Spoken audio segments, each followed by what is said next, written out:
오늘 누가복음 15장 11절부터 24절의 말씀을 가지고 무엇을 바라는가, 지난 시간에 이어서 무엇을 바라는가 두 번째 제목으로 이야기를 좀 나눠보도록 하겠습니다. 지난 시간에 본문의 말씀을 통해서 첫째 아들도 그리고 둘째 아들도 자신이 아버지의 자녀임을 잊었을 때 그들은 행복하지 못했다라는 이야기들을 좀 나눴습니다. 방황했던 둘째 아들, 그리고 방황하지 않는 것처럼 보였던 맏아들조차도 둘 다 아버지의 품에 있으면서도 행복하지 못했던 이유들에 대해서 생각을 좀 해봤습니다. 그러면서 결론적으로 우리는 하나님의 자녀임을 기억해야 한다는 이야기를 좀 나눴어요. 하나님의 자녀라는 사실을 잊으면 얼마나 큰 사랑을 누리고 있는지, 얼마나 큰 행복을 가지고 있는지를 모르는 일에 대해서 좀 나눠봤었습니다. 그런데 사실 오늘 본문의 메인 메시지는 따로 있습니다. 그래서 오늘은 그 같은 본문으로 이 누가복음 15장 11절부터 24절의 내용으로 다시 한번 말씀을 좀 살펴보려고 합니다. 본문의 말씀은 이렇게 시작합니다. 누가복음 15장 1절부터 3절이에요. 한번 말씀을 받겠습니다. 15장 1절부터 3절 시작.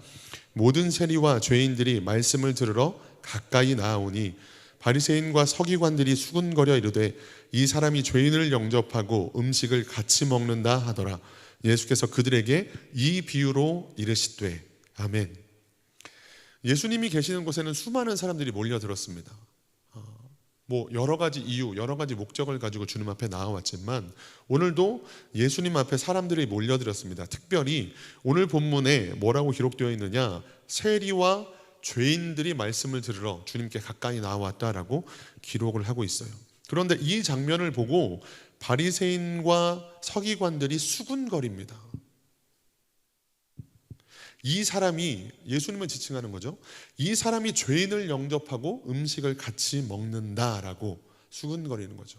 예수님께서는 저들의 수군거림을 아셨습니다. 그래서 우리 주님은 비유를 들어서 수군거리고 있는 저들에게 들으라고 비유를 들어서 말씀하십니다. 총 3가지의 비유를 이야기하시는데 첫 번째가 양 100마리 중에 잃어버린 한 마리 양에 대한 비유를 하십니다. 그리고 이어서 두 번째 비유로 10드라크마 중에서 잃어버린 한 드라크마를 찾는 한 여인의 비유를 드십니다. 그리고 세 번째로 지난 시간에 나눴고 오늘도 우리가 읽어봤던 잃어버린 아들, 잃어버린 둘째 아들, 흔히 우리가 말하는 탕자의 비유로 연속해서 3가지 비유를 들려주고 계십니다. 이 3가지 비유에는 2가지 공통점이 있습니다. 하나는 잃어버린 것을 찾기 위해 애쓰고 있더라라고 하는 거예요. 누가복음 15장 4절에 보면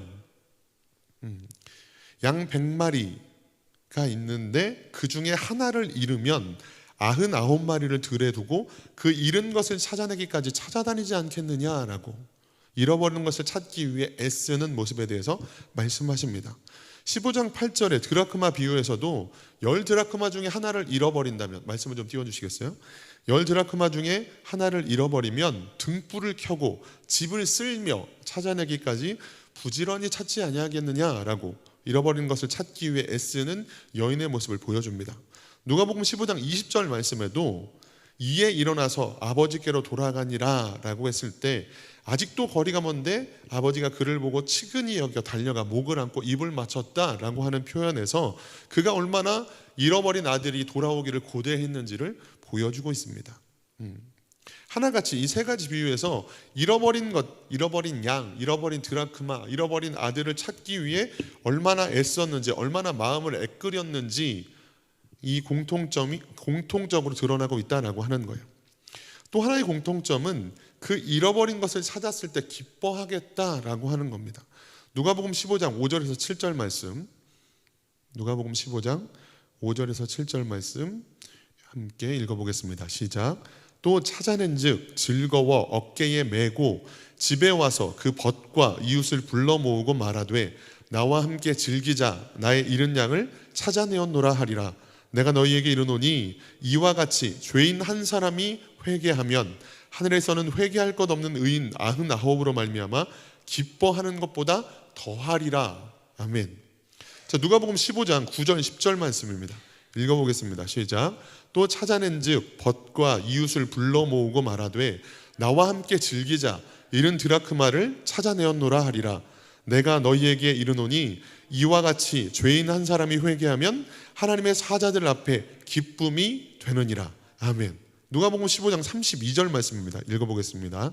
이 내 동생은 죽었다가 살아났으며 내가 잃었다가 얻었기로 우리가 즐거워하고 기뻐하는 것이 마땅하다 하니라. 아멘. 자, 그러면 이 두 가지 공통점, 잃은 것을 찾기 위해서 노력하는 모습, 또 그것들을 찾았을 때 기뻐하겠다라고 하는 이 공통점들을 가지고 오늘 말씀을 좀 같이 상고해 보려고 합니다. 최근에 담임 목사님께서 빠지지 않고 기도하는 제목 중에 이것이 있다라고 말씀하시는 내용들이 있어요. 혹시 뭔지 기억나세요? 목사님께서 강단에서 기도하시는 많은 기도 제목이 있는데 그 중에서 빼먹지 않고 하는 기도 제목이 있다라고 이야기를 하신 것들이 있습니다. 그 중에 하나가 뭐가 있냐면 우리 성도들이 행복했으면 좋겠다, 행복한 성도들이 됐으면 좋겠다라는 제목이었어요. 아마 기억은 나시는데 너무 많아서 말씀을 못하신 것 같아요. 우리 성천교회 성도들이 행복한 성도들이 되게 해달라는 기도의 제목이었습니다. 그것을 빼먹지 않고 계속해서 강단에서 부르짖고 철야를 하시기도 하고 새벽마다 기도를 하시기도 하는데, 근데 이 말씀을 듣고 나서 저는 그때부터 고민이 생겼습니다. 그 고민이 뭐였냐면 어떤 것이 행복한 신앙생활일까라는 고민이었어요. 어떻게 해야 행복한 신앙생활을 할 수 있을까? 물론 이 기도 제목에 대해서 담임 목사님께 좀 더 구체적으로 물어보지 않았기 때문에 저 혼자서 막 여러 생각들을 해보고 어떤 게 행복한 신앙생활일까? 이제 저도 같이 기도 제목은 그 기도 제목을 가지고 이제 저도 같이 기도를 하기 시작했는데, 하나님 우리 성도들이, 우리 교회가 정말 행복한 신앙생활을 할 수 있도록 우리 성도들이 행복한 성도들이 될 수 있게 도와주세요라는 기도 제목을 저도 이제 같이 기도를 하기 시작했는데, 그러다 보니까 이게 고민이 되기 시작하는 거예요. 어떤 게 행복한 신앙생활일까? 어떤 게 행복한 성도가 되는 것일까라는 생각들을 하게 되었단 말입니다. 전에 제가 만일 하나님의 아들이어든 이라는 제목으로 말씀을 여러분들과 나눈 적이 있습니다. 기억이 나시는지 모르겠어요. 그때 무슨 말씀을 드렸느냐면 사탄이 예수님을 시험하는 장면 속에서 돌을 명하여 떡이 되게 하고 높은 데서 뛰어내리라고 하고 한 번만 내게 절하면 천하만국을 다 너에게 주겠다라고 보여주는 이런 장면들 속에서, 그 모든 시험 속에서 하나님의 아들이라면 그 시험에 응해야만 하는 것이냐고, 사탄의 인정을 받아야만 하나님의 아들로서 예수님은 존재하는 것인지, 사탄이 인정하지 않으면, 사탄에게 인정받지 못하면 하나님의 아들이 아닌 것이 되느냐는 말씀을 나눈 적이 있었습니다. 그러면서 그 말씀을 어떻게 적용했냐면 우리의 삶에 문제가 있으면 하나님의 아들이 아닌 것이고 기도해도 응답이 없으면 하나님의 아들이 아닌 것이냐는 말씀을 드렸었어요. 내가 하는 일이, 내가 기도하는데도 불구하고 그 모든 것들이 잘 되지 않으면 나는 하나님의 자녀가 아닌 거냐고 그때 말씀을 적용하면서 나눠봤었습니다.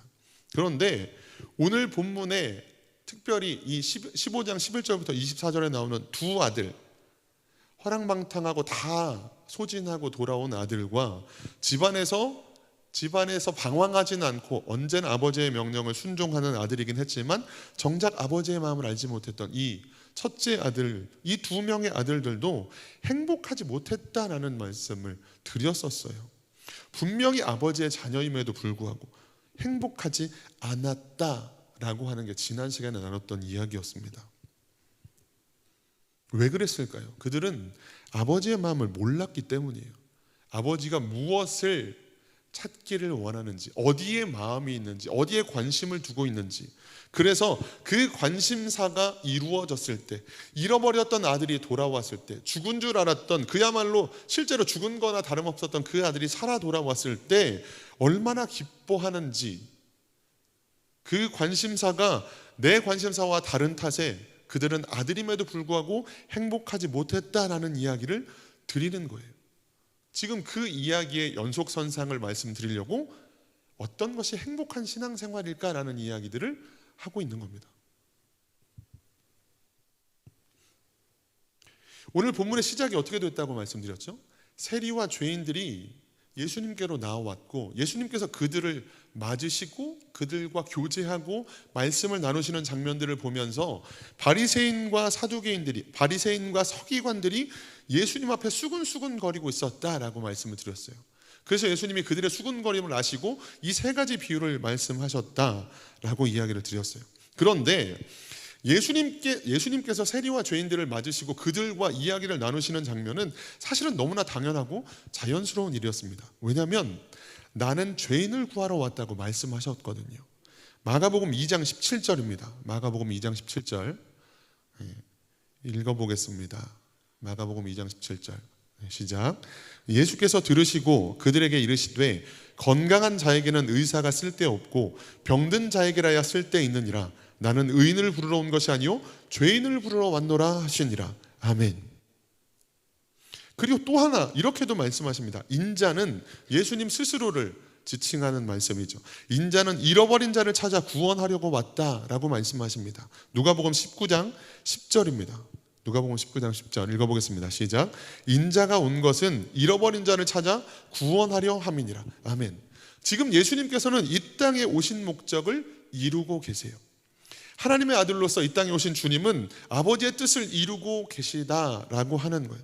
그런데 그 뜻을 모르니까 예수님께서 행하시는 모든 일, 세리와 죄인들과 교제하고 그들과 말씀을 나누는 이 장면을 보면서 못마땅해하고 수군거리고 죄인들과 어울리는 것을 보니 저도 죄인이구나 라고 손가락질하는 바리새인과 서기관들의 모습을 보고 있다라고 하는 거예요. 바리새인과 서기관이 누구죠? 당시에 말씀대로 살려고 몸부림치던 사람이었습니다. 누구보다 믿음이 좋다고 자타공인 인정을 받는 사람들이었어요. 서기관들은 말씀을 옮겨 적는, 말씀을 기록하고 그 말씀을 풀어서 가르치는 사람들이었어요. 그럼에도 불구하고 정작 그 말씀이신 예수님이 이 땅에 육신을 입고 오셔서 아버지의 뜻을 행하고 계시는 그 주님의 모습을 보며 전혀 이해하지 못하고 전혀 납득하지 못하고 아버지의 관심, 자녀된 그들이, 자녀라고 고백하는 그들이, 아브라함의 자손이라고 말하고 우리가 하나님의 선민이라고 말하는 그들이 아버지의 뜻을 모르고 아버지의 관심사를 모르니까 오히려 예수님을 비난하고 손가락질하고 수군거리고 있었다라고 하는 거예요. 그런데 이 사실이 하나님의 자녀된 우리의 모습에 비춰보면 어떻냐라고 하는 거예요. 최소한 두 아들 중에 우리는 방황하는 아들들은 아닐 거예요. 이곳에서 예배하고 있다면, 최소한 이 시간에도 여기서 예배하고 있다면 아마 방황하는 아들이기보단 집안에 있는 아들일 가능성이 높겠죠. 그런데 그 아들도 행복하지 못했던 이유가 뭐라고요? 아버지의 마음을 몰랐고 아버지의 관심사를 몰랐기 때문이다라고 했어요. 근데 마치 그 첫째 아들처럼 사실은 이 비유의 첫째 아들은 바리새인과 서기관들을 대놓고 이야기하고 계셨던 거거든요. 내가 하나님의 자녀라면, 우리가 하나님의 자녀라면 하나님의 마음이 어디에 있는지, 하나님의 관심사가 어디에 있는지, 그 잃어버린 것들을 찾고자 애쓰고 있는 목자, 한 여인, 아버지의 마음을 알고 그와 함께 잃어버린 것들을 찾기 위해 노력하는 것, 그것을 위해 애끌어하는 것, 함께 기도하고 있는 것, 그리고 세리와 죄인들을 맞아서 함께 저들이 돌아옴으로 말미암아 기뻐해야 하는 것, 이것이 아들된, 하나님의 자녀된, 하나님의 아들된 우리의 모습이어야 한다라고 하는 거예요. 그리고 그때 무슨 일이 있겠다고요? 아버지와 함께 행복할 수 있는 거예요. 제가 어떤 고민이 있었다고 했죠? 담임 목사님의 기도 제목을 들으면서 행복한 신앙생활이 뭘까? 행복한 성도가 되는 게 뭘까라는 고민을 시작했는데, 그런데 오늘 본문에 이 잃어버린 것들을 다시 되찾았을 때 행복해하는 것들에 대해서 오늘 말씀이 기록하고 있더라고요. 이 부분이 눈에 들어오더라고요.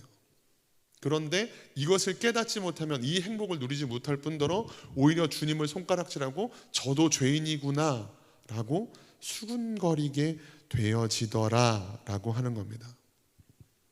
게다가 이 잃어버린 것들을 찾았을 때의 기쁨은 측량할 수 없는 기쁨이에요. 세상의 가치와 계산을 뛰어넘는 기쁨입니다.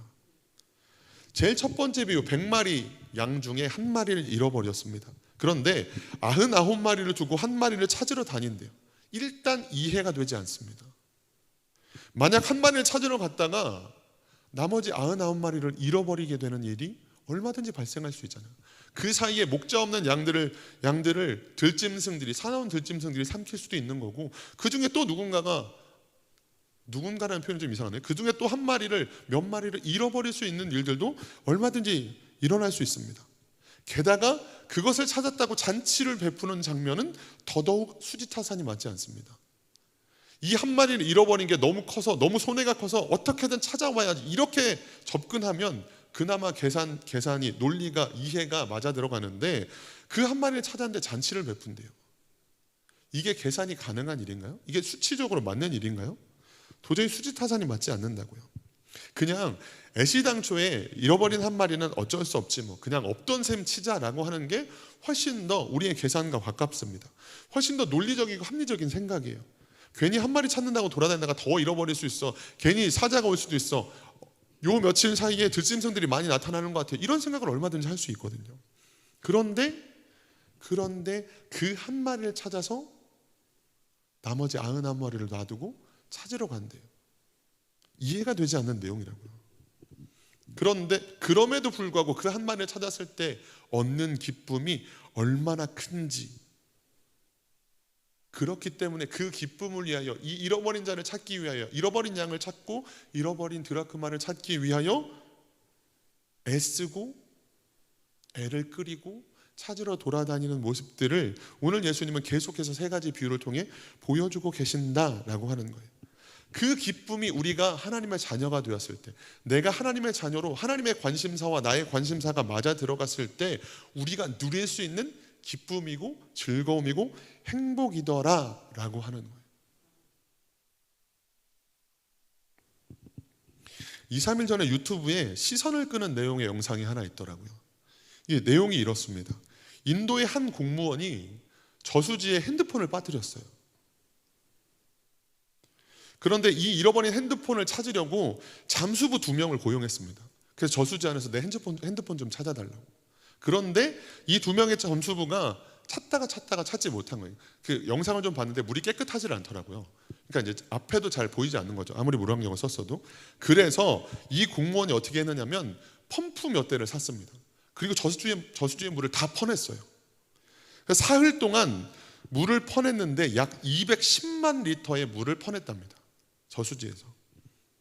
물 210만 리터가 어느 정도의 양이냐면 축구장 800개에 해당하는 농지의 관계용수를 될 수 있는 정도의 물의 양이래요. 축구장 하나만 해도 어마어마한 양일 텐데 축구장 800개에 해당하는 농지에 물을 댈 수 있는 양이 약 210만 리터래요. 여러분, 이게 이해가 되세요?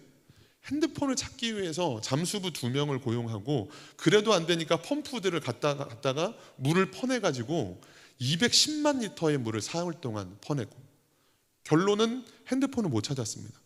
그리고 다른 사람들이 신고해서 이 사람이 정직 처분을 당했어요.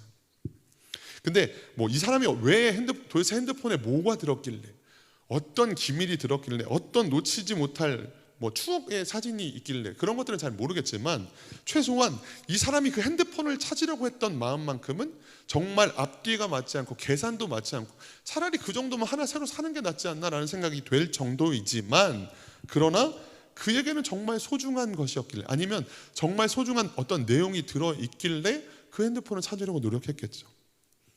아마 이 공무원이 그 핸드폰을 찾았다면 모르긴 몰라도 마치 이 비유에 나오는 사람들처럼 엄청나게 잔치를 베풀었을 것 같아요. 내가 이거 어떻게 찾았는지 알아? 잠수부를 고용하고 펌프로 해가지고 210만 리터의 물을 다 내다 버리면서 이걸 찾았어. 근데 그렇게 얘기했을지도 모르죠. 아마 이 사람과 함께 기뻐할 수 있는 사람은 이 핸드폰의 가치를 아는 사람, 그렇게까지 해서 핸드폰에 있는 무언가 추억이나 이런 것들을 찾고자 했던 이 사람의 마음을 정확하게 아는 사람만 납득할 수 있을 거고 함께 기뻐할 수 있을 거고, 그래 정직을 당하더라도 그건 찾아야지라고 아마 기뻐할 수 있었을 거예요. 우리들도 마찬가지다라고 하는 거예요. 우리의 삶이 우리 하나님 아버지와 함께 잃어버린 영혼들을 찾는 일에 집중해야 합니다. 그것이 아버지의 마음을 아는 자녀의 자연스러운 행동이에요. 하나님을 제대로 만난 사람들 중에 잃어버린 영혼에 반응하지 않는 사람들은 없습니다. 전도하지 않는 사람은 없어요. 죄송합니다. 직접적으로 전도의 현장에 있지 못하더라도 최소한 마음의 전도에 대한 부담이 없는 사람은 없습니다. 전도가 부담스럽지 않다는 게 아니에요. 전도는 여러 가지로 부담스럽습니다. 성격상의 문제이든 무슨 문제가 되었던 쉽지 않습니다. 오죽하면 성경에서조차 전도를 미련한 것이라고 말씀하시기도 합니다. 고린도전서 1장 21절 말씀입니다. 함께 받겠습니다. 하나님의 지혜에 있어서는 이 세상이 자기 지혜로 하나님을 알지 못하므로 하나님께서 전도에 미련한 것으로 믿는 자들을 구원하시기를 기뻐하셨도다. 아멘. 정말 행복한 신앙생활을 하기를 원하세요? 그러면 우선은 아버지의 마음을 알게 해달라고 기도해야 됩니다. 그래야 내가 아버지와 함께 공감할 수 있어야 아버지께서 왜 저들을 향해서 안타까워 하시는지, 그 한 영혼을 찾기 위해 왜 애끌어 하시고 왜 그렇게 찾고 계시는지 이해가 되는 거예요. 그리고 그렇게 함께 찾고 저들을 위해 기도하고 저들에게 복음을 전하고 끊임없이 초청했을 때 마침내 그들이 돌아왔을 때 아버지와 함께 기뻐할 수 있는 거죠. 아버지와 함께 그 잔치에 참여할 수 있는 거죠. 마치 마다들처럼 아버지의 말을 어긴 적은 없다고 하지만 아버지와 함께 집에는 있지만 정작 아버지의 마음을 몰라서 왜 저 둘째가 돌아온 저 죄인, 저 거지 같은 놈이 돌아왔는데 그럼에도 불구하고 내게도 주지 않은 것들을 더 많이 베푸시면서 잔치를 베푸시지? 라고 이해하지 못했던, 그야말로 행복하지 못했던 아들이 아니라 이 아버지의 마음을 알고 아버지와 함께 그 잃어버린 한 영혼 한 영혼을 위해 애끌어하고 기도하고 저들을 초청하고 어떻게든 저들을 구원하고 잃어버린 저들을 돌이키려고 함께 노력했을 때 그들이 돌아올 때 함께 기뻐하고 함께 웃을 수 있고 함께 잔치할 수 있게 된다라고 하는 거예요. 예전에 탈북자 출신 목사님의 간증을 들은 적이 있습니다. 그분이 이제 북한에서 오래 어린 시절부터 이제 북한에 사셨으니까 북한의 실상을 세세하게 말씀해 주시면서 진짜 비참하게 살고 있다, 진짜 힘들게 살고 있다라는 이야기들을 하시더라고요. 그러면서 자기가 남한에서 이제 탈북해서 남한에서 살게 되다 보니까 북한에 있는 자기 동포들, 형제들이 너무너무 불쌍하더라는 거예요. 그들에게 가장 불행하고 불쌍한 건 경제적인 어려움, 자유가 없는 그 괴로움 등도 있지만 무엇보다도 그들이 불쌍하고 그들이 안타깝게 느껴지는 건 하나님의 말씀을 대언해주는 주의 사자가 그곳에 없다는 사실이 자기로 하여금 너무나 안타깝고 너무나 애끓게 만드는 일이더라라고 이야기를 하는 거예요. 그러면서 그 마음을 아니까 하나님 앞에 울부짖을 수밖에 없는 거예요. 하나님, 우리 동포들 좀 살려주세요. 북한에 있는 내 고향, 내 친척, 내 지인들, 저 영혼들을 불쌍히 여겨주세요 라고 막 하나님 앞에 살려달라고, 저들을 좀 불쌍히 여겨달라고, 고쳐달라고 기도하는데 하나님께서 이 목사님에게 그런 감동을 주시더래요. 그냥 나하고 같이 울어줄 수 없겠니? 라고. 저들을 위해서 나하고 같이 울어줄 수 없니? 라고 그런 마음을 주셨대요. 저들의 영혼을 불쌍히 여기면서 울 수 있는 사람으로, 아버지의 마음을 아는 사람으로 나와 함께 저들을 위해서 울어줄 수 없니? 라고 그런 감동을 주셨다는 거예요. 그렇게 계속해서 울면서 기도하고 계시다고, 하나님께서 다시 회복시킬 날들을 바라보며 울고 계시더라라고 이야기를 하시더라고요. 근데 그 말씀을 들으면서도 그런 자신의 간증을 고백을 하시는데 그걸 들으면서도 제 안에서도 찔림이 있더라고요. 나는 과연 얼마나 울고 있나, 하나님이 울고 있는 영혼들을 바라보면서 얼마나 울고 있나.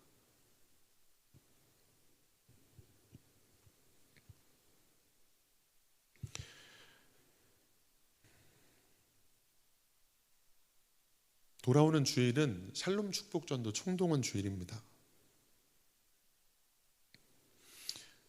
여기 있는 우리 모두는, 또 온라인으로 함께 하시는 분들도, 오늘 이 예배를 드리고 있지 못하신 분들도 모두가 하나님의 자녀로 구원받은 사람들이고 은혜를 얻은 사람들이죠. 하지만 하나님의 자녀라는 사실을 망각했을 때도, 또 아버지의 마음을 온전히 알지 못했을 때도 그들은 행복하지 못했습니다.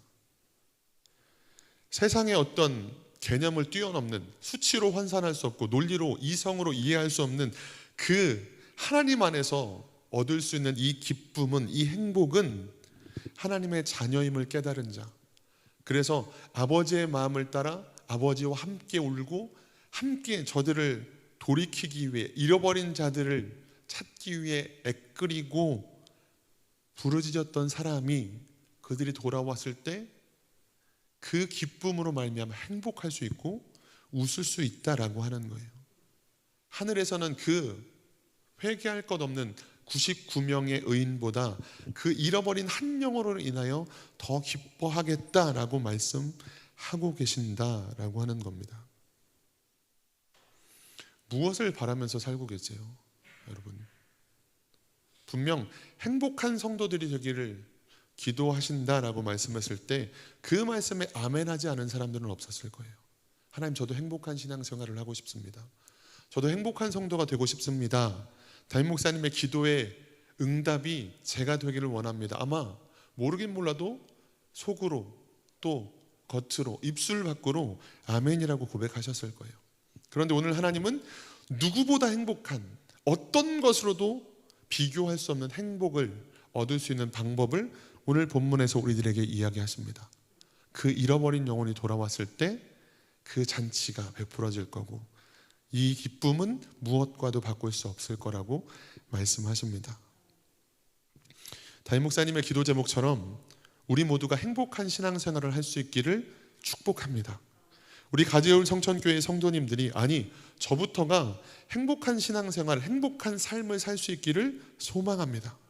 아버지의 마음을 아는 사람이, 그래서 아버지와 함께 잃어버린 양, 잃어버린 드라크마, 잃어버린 아들을 찾는 자가 되기를 소원합니다. 그리고 그들이 돌아왔을 때 이것이 하나님께서 말씀하셨던 기쁨이군요. 이것이 주님께서 말씀하셨던, 함께 누리기를 원하셨던 그 즐거움, 그 행복이군요. 그렇게 고백하면서, 그래서 더 찾으려고, 하나님, 제가 하나님께서 기뻐하시는 바가 무엇인지 알았습니다. 그 기쁨이 어떤 것인지 알겠습니다. 남들이 수군거려도, 남들이 손가락질해도 이 기쁨을 무엇과도 바꿀 수 없습니다. 이 기쁨으로 말미암아 행복한 신앙생활, 행복한 성도가 되기를 원합니다라는 고백들이 저와 여러분들의 입술에서, 저와 여러분들의 마음속에서 계속해서 터져나오고, 그래서 잃어버린 영혼들을 위해서 울고, 우리가 작정한 영혼들을 위해서 부르짖고, 또 이번에는 안 될 것 같아가 아니라 아직, 오늘이 수요일이니까 목요일, 금요일, 토요일, 주일까지 하면 4일이나 남았네요.